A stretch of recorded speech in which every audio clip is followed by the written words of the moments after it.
ये है 28 साल के लार्स मिटांग की आखिरी फुटेज, जहां वो अपनी जान बचाकर भाग रहा था। किसी क्रिमिनल से नहीं, किसी पुलिस से नहीं, बल्कि किसी ऐसी चीज से जिसे आज तक कोई समझ नहीं पाया। उसके साथ क्या हुआ? इसे सीसीटीवी पर कैद हुई सबसे रहस्यमयी डिसअपीयरेंसेस में से एक माना जाता है। और आज तक कोई नहीं जानता वो कहाँ गया। हमारी कहानी शुरू होती है 2014 में, जब लार्स अपने दोस्तों के साथ जर्मनी से बल्गेरिया एक सिंपल बीच वेकेशन पर गया था। एक normal trip, parties, music, football, कुछ भी अनयूजुअल नहीं। लेकिन एक रात लार्स की एक फुटबॉल मैच को लेकर कुछ लोगों से हल्की सी लड़ाई हो गई।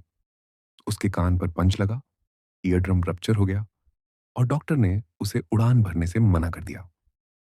उसके दोस्त घर लौट गए, लेकिन लार्स को अकेले वहीं रुकना पड़ा। और यहीं से सब कुछ बदलने लगा। ठीक होने की जगह लार्स अजीब व्यवहार करने लगा। उसने अपनी माँ को टेक्स्ट करना शुरू किया कि उसे अनसेफ महसूस हो रहा है। उसने कहा, लोग उसका पीछा कर रहे हैं, उसे वॉच कर रहे हैं, उसे मारने की कोशिश कर रहे हैं। उसकी माँ ने सोचा वो सिर्फ डर गया है, लेकिन फिर उसने एक मैसेज भेजा जिसने सबको हिला दिया। I need to leave, they are coming. आज तक कोई नहीं जानता दे कौन थे। अगली सुबह लार्स अकेले एयरपोर्ट पहुंचा। शुरुआत में वो बिल्कुल काल्म दिख रहा था। उसने चेक इन किया, अपना बैग लिया, स्टाफ से पोलाइटली बात भी की। फिर एयरपोर्ट डॉक्टर ने उससे एक सिंपल सवाल पूछा, are you taking any medicine? अचानक लार्स खड़ा हो गया, पीछे हटा और धीरे से बोला, I don't want to die here, I have to get out. और फिर फुटेज शुरू होती है। वो डॉक्टर्स रूम से भागता है, वो हॉलवे में दौड़ता है, वो टर्मिनल से बाहर निकल जाता है, वो फेंस कूदता है, वो जंगल में गायब हो जाता है। और यही है उसका आखिरी पता।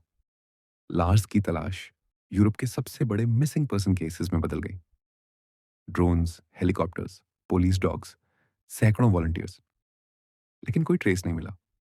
कोई कपड़ा नहीं, कोई बॉडी नहीं, कुछ भी नहीं। जैसे वो हवा में घुल गया हो।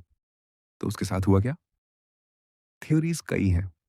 एक कहती है फाइट के बाद उसे सीवियर कंकशन हुआ, जिससे पैरानोया और हेलुसिनेशंस शुरू हो गए। दूसरी कहती है होटल में किसी ने उसे डेंजरस ड्रग दे दिया था। कुछ लोग कहते हैं कि वो सच में क्रिमिनल से भाग रहा था, जिन्हें उसने अनजाने में नाराज कर दिया था। कुछ तो यह तक मानते हैं कि ऑर्गेनाइज्ड क्राइम से जुड़े लोग उसके पीछे थे। लेकिन जब इन्वेस्टिगेटर्स ने होटल की रात वाली सीसीटीवी देखी, तो चीजें और ज्यादा डरावनी हो गई। लार्स हॉलवे में चक्कर लगाता दिखता है, डोर्स खोलता और बंद करता है, एलिवेटर में छिपता है, विंडो के पास खड़ा होकर सुनता है जैसे बाहर कोई हो। कुछ तो था जिसने उसे बहुत बुरी तरह डरा दिया था। लेकिन क्या वो सच था, या सब उसके दिमाग में था? उसका परिवार मानता है कि लार्स किसी से बचकर भाग रहा था। एक्सपर्ट्स मानते हैं कि उसे मेडिकल या साइकोलॉजिकल रिएक्शन हुआ और वो खो गया। लेकिन लगभग 10 साल बीत चुके हैं और एक भी जवाब नहीं मिला। एक perfectly healthy young man airport में दाखिल हुआ और जंगल की ओर भागता हुआ गायब हो गया। No clues, no evidence, no motive. बस एक सवाल हवा में तैर रहा है। लास्ट मिटेंक ने आखिरी पलों में ऐसा क्या देखा कि वो जान बचाकर भागा, और वो आज तक क्यों नहीं मिला? कुछ मिस्ट्रीज समय के साथ मिट जाती हैं, लेकिन ये वाली हर साल और गहरी होती जा रही है। This is the unknown chapter.